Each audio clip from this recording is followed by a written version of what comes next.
होली खेलने वाला भूत। उधमपुर गांव का माहौल रंगों और खुशियों से भरा हुआ था। सभी लोग होलिका दहन के लिए इकट्ठा हुए थे। चारों ओर गुलाल उड़ रहा था, ढोल नगाड़े बज रहे थे। गांव में 3 दोस्त थे, शिवम, करण और रितिका। शिवम और करण रितिका से कहते हैं, इस बार हम गांव में होली नहीं मना पाएंगे, हमें कुछ काम से शहर जाना है। हम दोनों होलिका दहन देखकर शहर की ओर निकल जाएंगे। रितिका ने कुछ नहीं कहा और तीनों होलिका दहन की ओर सारा सामान लेकर निकल पड़े। तीनों होलिका दहन देख ही रहे थे कि गांव का एक बूढ़ा व्यक्ति उनका सामान देखता है और कहता है, कहीं जा रहे हो बच्चों? हाँ काका, हम शहर में कुछ काम से जा रहे हैं, तो हम आज रात को ही शहर की ओर निकल जाएंगे। ये सुनकर रामलाल काका चौंक गए और उन दोनों को चेतावनी दी। बच्चों, इस गांव का एक नियम है, यहाँ हर कोई होली खेलता है, वरना। शिवम ने हंसते हुए कहा, वरना क्या काका, भूत पकड़ लेगा क्या?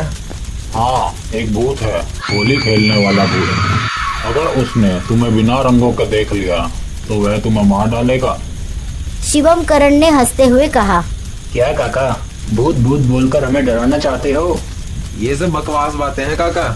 अरे बेटा, गुलाल तो लगवाते हुए जाओ। नहीं नहीं काका, हमारे कपड़े गंदे हो जाएंगे। और ये कहकर शिवम और करण वहाँ से हंसते हुए बस स्टॉप की ओर निकल गए। रामलाल काका ने रितिका से कहा, अब तेरे दोस्तों को तो सिर्फ भगवान ही बचा सकते हैं। शिवम और करण हंसते हुए बस स्टॉप की ओर जा रहे थे, लेकिन उन्हें क्या पता था, उनकी हंसी ज्यादा देर तक नहीं टिकने वाली थी। रात के 12 बजे शिवम और करण गांव के बाहर वाले बस स्टॉप पर थे।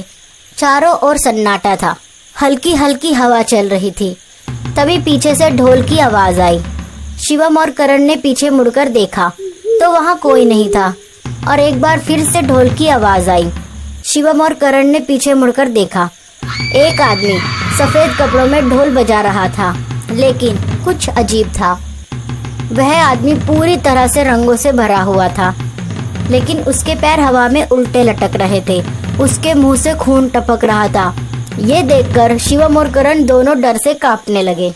भूत ने खून भरी आंखों से उन्हें देखा और धीरे धीरे मुंह खोला और कहा, चलो मेरे साथ होली खेलो। शिवम और करण घबराकर पीछे हटने लगे। कौन हो तुम? मैं वही हूँ जिसे मरने से पहले होली खेलने की बहुत इच्छा थी। तभी भूत ने गुलाल की थैली उठाई और शिवम की तरफ उछाल दी।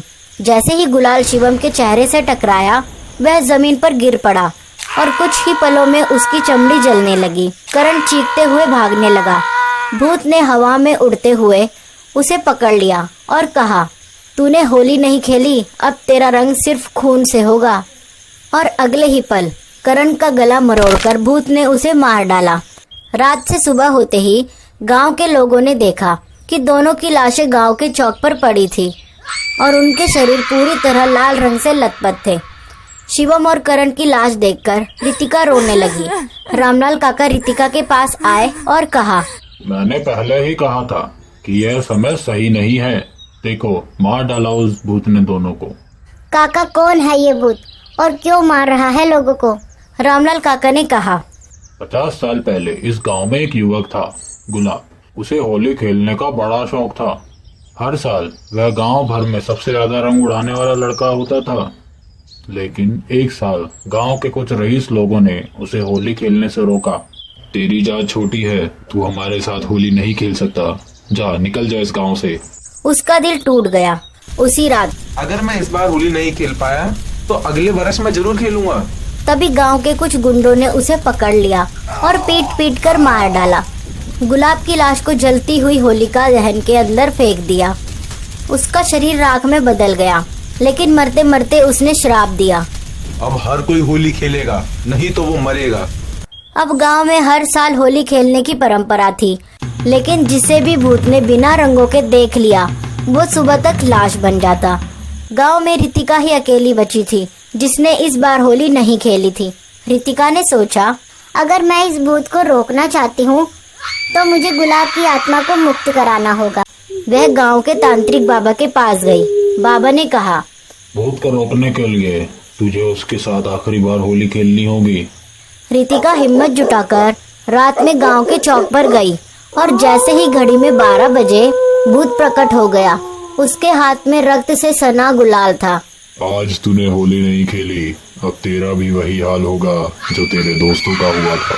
रितिका ने झट से एक थैली उठाई और गुलाब के चेहरे पर गुलाल मल दिया। भूत एक पल के लिए सिहर उठा। ये क्या किया तूने? रितिका चिल्लाई।